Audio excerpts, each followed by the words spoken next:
Welcome to Thursday's edition of Take 5, where we take roughly 5 minutes to listen to the words of Christ in the Sermon on the Mount and hopefully not only learn something, but maybe can apply something to our context of life right where we live on this day or the next day. And so we've been in the Sermon on the Mount, and for the last couple of days, we've been hearing Jesus' words about the importance of the Christian's influence in the world in which they live. A natural influence, not an obnoxious influence, but an influence nonetheless. An influence because although we live by a different ethic, a different standard, we still live in our present context, and our responsibility is not to run from that context, but in this context, in our life, wherever we work, our neighborhoods, our society, our culture, we are to be making a difference, an influence, because of Christ and his ethic in us. Two metaphors that we've been looking at that Jesus uses: the metaphor of salt, which we looked at specifically yesterday.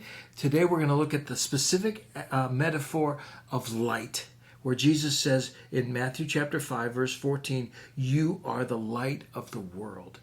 Jesus said it about himself, and now he says it to his followers. You are the light of the world. It implies, first of all, that the world is in darkness. And it also implies that the follower of Jesus has something of light, something of hope, something to give direction, something to give warmth. Think of everything that light gives. You are the light of the world. Sit for that for a minute or two. Sometime, if you want, do a Bible study yourself on all of the uses of light in the Scripture. It began way back in the book of Genesis. Beautiful literal and beautiful metaphors. You are the light of the world. Now, what he says is, since you are the light of the world, don't hide it. Show it. Here's what he says. You are the light of the world. A city set on a hill cannot be hidden. He's assuming you're going to be set on a hill. There's nothing wrong with wanting to be the head of the union or the head of the PTA. There's nothing wrong with wanting a leadership status. You should. Part of our desire for followers of Christ is that they will become leaders, because in becoming leaders now, the light of Christ will shine through your life, whether it's leadership in your home, in your community, at work. You are the light of the world. A city set on a hill cannot be hidden. Whether it's the church together or individual believers, we don't want to be hidden. We want the light of Christ, the warmth, the convicting, but the warmth, the true light of Christ to shine in the darkness of the world. Don't hide it. That's what he says. People do not light a lamp and put it under a basket, but they put it high on a stand so that it gives light to the whole room. In the same way, I love this, so let your light shine before others. Not so that they think, wow, you're a great person, or wow, are they religious? No, so let your light shine before others. Now, what's my light? That they may see your good works. Sometimes I think Christians talk too much and work too little. That they might see your good works.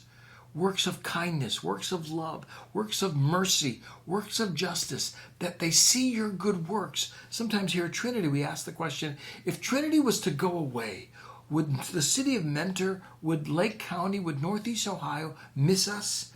And if not, wow, we're doing something wrong. That they may see your good works and give glory to your Father who is in heaven.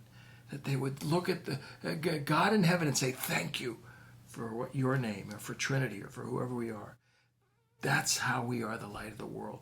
We work for the world. We do good in the world. And in so doing good, we bring light. Let me show you something as we close. This is a painting by Vincent van Gogh, or it's a copy of it. It's all over the church and it's all over my house because I love it. It's called Starry Night, and Van Gogh painted it. The stars are in the sky, you see there. And what basically he's saying is, at night, the only place of God's revelation is the natural revelation of the stars, of the starry night. Now, in this village, there's the church right in the middle. Now, normally, the way Van Gogh painted it, a friend of mine made a copy and amended it, and I love it. Normally, in Van Gogh's painting, this church, the lights are out. A fabulous statement, a sad statement by Van Gogh. The lights are out. And he's basically saying the church in Europe, its lights are out. The whole city's dark, and so is the church. My friend repainted it and painted the lights on as a reminder for followers of Christ and for the church, our lights need to be on. So, as we talk about our influence in the world as individuals and as a church, our lights need to be on. You are the light of the world. So let your light shine before others, that they might see your good works and give glory to your Father in heaven. Think about that on this Thursday, and I'll see you tomorrow for our next Take 5.